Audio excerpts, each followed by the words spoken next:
Hi hello കൂട്ടുകാരെ, എല്ലാ കൂട്ടുകാർക്കും ചെമ്പനീർ പൂവിൻ്റെ നാളത്തെ പ്രൊമോ റിവ്യൂവിലേക്ക് സ്വാഗതം. രേവതിയാണെങ്കിൽ സച്ചിയുടെ കൂടി നിർത്താൻ വേണ്ടിയിട്ട് പൈനാപ്പിൾ ജ്യൂസിലാണെങ്കിൽ ആയുർവേദ മരുന്ന് കലക്കിക്കൊണ്ടിരിക്കുന്ന സമയത്താണെങ്കിൽ നമ്മുടെ രവിയേട്ടനും സച്ചിയൊക്കെ അങ്ങോട്ട് വരികയാണ്.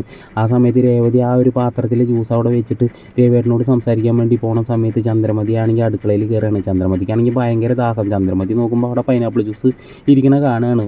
ഭർത്താവിന് വേണ്ടി ഉണ്ടാക്കി വെച്ചിരിക്കണാവെന്ന് പറഞ്ഞിട്ട് ആ ഒരു ജ്യൂസ് അങ്ങനെ തന്നെ എടുത്തിട്ട് കമത്തി കുടിക്കാനായിട്ട് സുഹൃത്തുക്കളെ. പിന്നീടാണെങ്കിൽ രവിയേട്ടൻ പോയതിനു ശേഷം സച്ചിയാണെങ്കിൽ രേവതി എടുത്ത് വന്നിട്ട് ചോദിക്കാണ്, അച്ഛൻ നിന്നോട് എന്താണ് പറഞ്ഞതെന്ന് ചോദിക്കുന്ന സമയത്ത് രേവതി പറയണം, അച്ഛൻ വേറെ ഒന്നും പറഞ്ഞൊന്നുമില്ല, സച്ചേട്ടന് പൈനാപ്പിൾ ജ്യൂസ് ഇഷ്ടമാണ്, അപ്പോൾ പൈനാപ്പിൾ ജ്യൂസ് ഉണ്ടാക്കി കൊടുക്കണമെന്ന് പറഞ്ഞു. ആ ജ്യൂസ് ഞാൻ അവിടെ ഉണ്ടാക്കിയിട്ടുണ്ട്, സച്ചേട്ടനെ ഞാൻ ഇപ്പോൾ കൊണ്ടുവന്നേരാന്ന് പറഞ്ഞിട്ട് അടുക്കളയിലേക്ക് പോണ സമയത്താണെങ്കിൽ ചന്ദ്രമതി ആണെങ്കിൽ വന്നിട്ട് പറയണു, നീ നിൻ്റെ ഭർത്താവിന് വെച്ച ജ്യൂസ് ആവൂലേ നോക്കണ്ടാവും, ആ ജ്യൂസ് ഞാനെടുത്ത് കുടിച്ചു.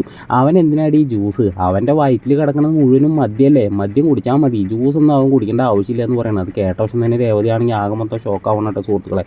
പിന്നീടാണ് കാണിക്കുന്നത് രാത്രി ആവുന്ന സമയത്ത് ചന്ദ്രമതിക്കാണെങ്കിൽ ഭയങ്കര വയറുവേദന എടുക്കുകയാണ്. രവിയേട്ടാ എനിക്ക് വയറ് വേദനിച്ചിട്ട് വയ്യ എന്ന് പറയുന്ന സമയത്ത് രവിയേട്ടൻ പറയണം, നീ വാരി വലിച്ചെന്തെങ്കിലും തിന്നുണ്ടാവും, ഗ്യാസ് കയറിയതാവും ചന്ദ്രയെന്ന് പറയണം. അതൊന്നുമല്ല, എനിക്ക് നല്ല വയറ് വേദനിക്കുന്നുണ്ടെന്ന് പറയുന്നത്.